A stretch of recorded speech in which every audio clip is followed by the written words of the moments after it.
ناظرین کرام، ہمارا آج کا موضوع جس جگہ کے بارے میں ہے جس کی سچائی جاننا اگرچہ مکمل طور پر ممکن تو نہیں ہو سکی، لیکن اس کے متعلق جو انکشافات ہوئے ہیں ان کے متعلق آپ کو ضرور آگاہ کیا جائے گا۔ ناظرین کرام، ایک عام انسان جہاں تک سوچتا ہے اور کام کرتا ہے، ایک سائنسدان اس سے کہیں آگے سوچ رکھتا ہے۔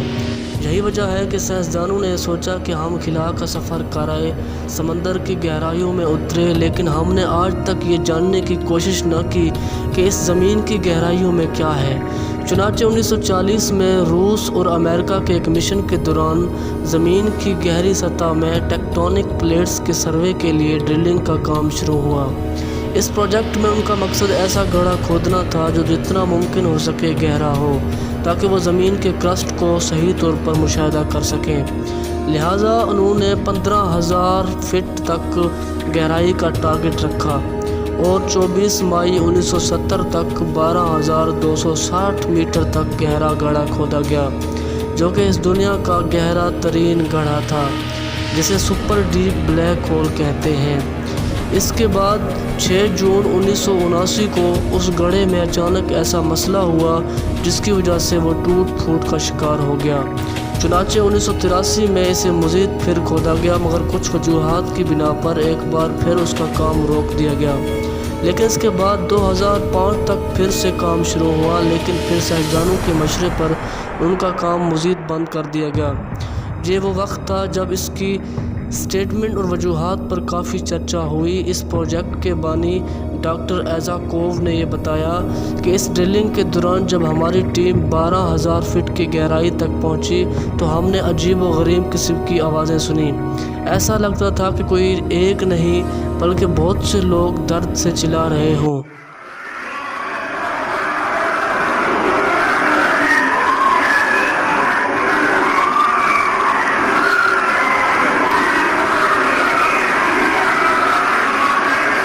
ڈاکٹر ایزاکوو کے مطابق ان آوازوں نے ہمیں بہت زیادہ خوفزدہ کر دیا، اور ان کے علاوہ ہم نے وہاں جو مشاہدہ کیا وہ انتہائی حیرت انگیز تھا۔ ایک تو اس گہری تاریخی تک کھدائی میں درجہ حرارت انتہائی زیادہ تھا، جو کہ 180 ڈگری سینٹی گریڈ یا 2000 فارنہائٹ تھا، اور اس درجہ حرارت پر تمام الیکٹرانکس برف کی طرح پگھل گئے تھے، اور پتھروں کی ڈینسٹی اس قدر تھی کہ کام جاری رکھنا مشکل ہو رہا تھا۔ اس کے علاوہ وہاں نہایت حیرت انگیز بات وہاں دریافت ہونے والا پانی تھا، کیونکہ اس قدر گرم درجہ حرارت میں جہاں پانی بخارات بن کر اڑ جاتا ہے، ایسی جگہ پانی کا ہونا انتہائی حیران کن بات تھی۔ عموماً پانی ہائیڈروجن اور آکسیجن سے مل کر بنا ہوتا ہے، جو کہ اتنے درجہ حرارت اور پریشر کے نتیجے میں بخارات بن کر اڑ جاتا ہے، لیکن وہاں کا پانی اس جگہ کی چٹانوں اور مادوں کے نتیجے میں بننے والا پانی تھا۔ تیسری چیز، وہاں پائی جانے والی مائکروسکوپک مخلوق تھی۔ اس جگہ کے درجہ حرارت کے مطابق وہاں کسی بھی مخلوق کا پایا جانا ممکن نہیں تھا، لیکن ان پر کی گئی ریسرچ نے ثابت کر دیا کہ یہ مخلوق اسی درجہ حرارت پر زندہ رہتی ہے۔ معزز ناظرین کرام، اس کے بعد وہاں پائی جانے والی گیسیں تھیں، جن میں ہائیڈروجن، ہیلیم، نائٹروجن اور کاربن ڈائی آکسائڈ، جو کہ فضائی گیسیں ہیں۔ زمین میں ان کا موجود ہونا ناممکنات میں سے تھا، لہٰذا اتنی گہرائی میں ان گیسوں کی دریافت نے سائنسدانوں کو مزید حیران کر دیا۔ اس کے علاوہ وہاں کے سنگ سیاہ یعنی سیاہ پتھر دریافت ہوئی، جن کا 9,000 میٹر نیچے سے ملنا ایک انتہائی ناممکن تھا، لیکن اس نے بھی سائنسدانوں کو سکتے میں ڈال دیا۔